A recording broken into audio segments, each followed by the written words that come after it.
السلام علیکم ورحمۃ اللہ وبرکاتہ۔ نبی پاک صلی اللہ علیہ وآلہ وسلم نے فرمایا، گھر میں بلی پالنے سے کیا ملتا ہے؟ نبی پاک کا فرمان سن کر آپ بھی بلی پالنے پر مجبور ہو جائیں گے۔ بلی پالنے سے اگرچہ اسلام میں بلی پاک نہیں، لیکن اسے طاہر حیوانات میں شمار کیا جاتا ہے۔ جو بلیاں کسی کی ملکیت نہ ہو انہیں پالنے میں کوئی حرج نہیں۔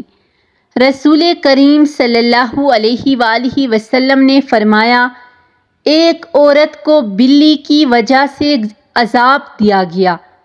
اس عورت نے بلی کو باندھا حتیٰ کہ وہ مر گئی۔ وہ اسے کھانے کے لیے نہ دیتی تھی اور نہ ہی پینے کے لیے، نہ ہی اسے چھوڑا کہ وہ کیڑے مکوڑے کھائے۔ اس وجہ سے وہ آگ میں داخل ہو گئی۔ بلی کے بارے میں آپ صلی اللہ علیہ وآلہ وسلم کا کیا فرمان ہے؟ بلی کو پالنا کیسا ہے؟ اس کے علاوہ آپ کو بلیوں کے متعلق معلومات بھی دیں گے۔ کہتے ہیں کہ انسان نے بلی کو تقریباً 10,000 سال پہلے پالتو بنایا۔ بلی آج کے دور میں عام پالتو جانوروں میں سے ایک ہے۔ افریقی جنگلی بلیوں کی کئی اقسام کو پالتو بلی کے آباء و اجداد سمجھا جاتا ہے۔ یہ خیال کیا جاتا ہے کہ بلیوں کو پہلے اس وجہ سے پالتو بنایا گیا ہے کہ یہ چوہے کھاتی ہیں۔ آج بھی جہاں اناج محفوظ کیا جاتا ہے اسی مقصد کے لیے پالی جاتی ہے۔ بعد ازاں ان کو انسان کے دوست اور پالتو جانوروں کے طور پر بھی پالا جانے لگا۔ آئیے آپ کو حدیث بتاتے ہیں جس میں بلی کے بارے میں بتایا گیا ہے، بلی اگر کھانے میں سے کچھ کھا جائے یا پانی پی جائے تو وہ پلید اور نجس نہیں ہوتا، کیونکہ ابو داؤد وغیرہ میں حدیث ہے کہ عورت نے حضرت عائشہ رضی اللہ تعالیٰ عنہا کو ہریسہ بھیجا تو وہ نماز پڑھ رہی تھی۔ انہوں نے نماز میں ہی اشارہ کیا کہ اسے رکھ دے، اور بلی آئی اور آ کر اس میں سے کھا گئی۔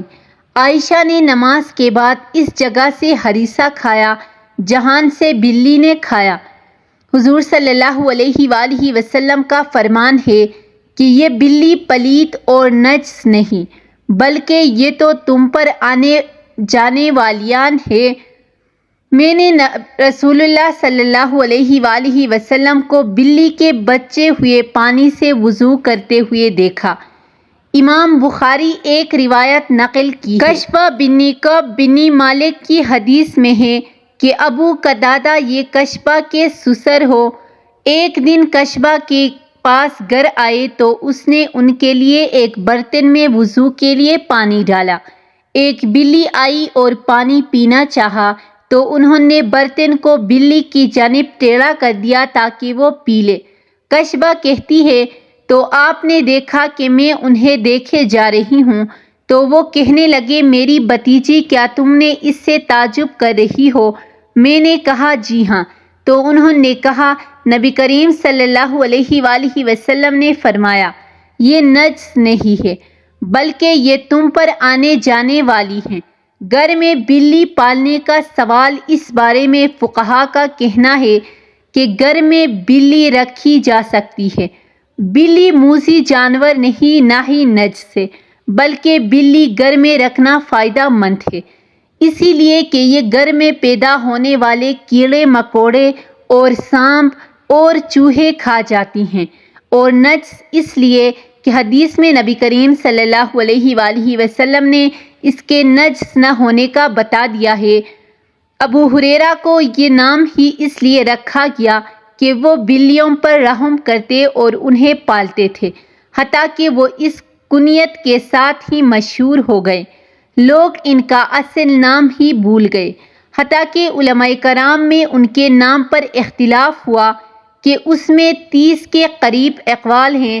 اگر ابو ہریرہ جیسے جلیل القدر صحابی رسول اللہ صلی اللہ علیہ وآلہ وسلم کا بلیاں پالنا ثابت ہے اور آپ صلی اللہ علیہ وآلہ وسلم نے اسے نجس نہیں کیا، تو اس سے یہ معلوم ہوا کہ گھر میں بلی پالنا جائز ہے۔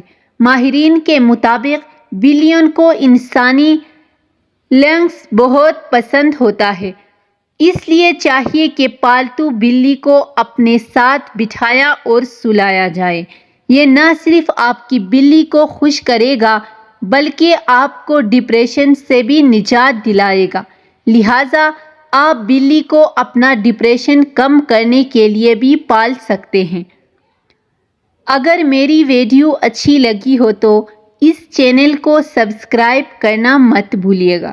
جزاک اللہ۔